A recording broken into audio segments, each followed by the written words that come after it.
So we've seen in this module that we should use interfaces when dynamically loading classes. And the reasons for this are that the classes you load dynamically can't be on the class path. If they were, the application class loader would find them, and you wouldn't be able to use your URL class loader, for example, to load those classes. If you load these classes dynamically, the interface then gives you a way of calling methods on the class.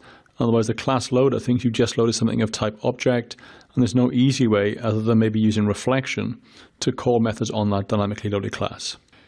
We've seen that loading classes this way lets us, for example, create factories using the factory pattern. We can create these things in a very flexible way. So we can specify the type of factory we'd like to create using configuration, and then load that type using class loaders. And we can also specify where the jar file should be that contains those factories. We've seen one example of this in using the factory pattern. And this gives us a very flexible way to create these factories. When we use the class loader to load the factory dynamically, we can specify in configuration the name of the factory.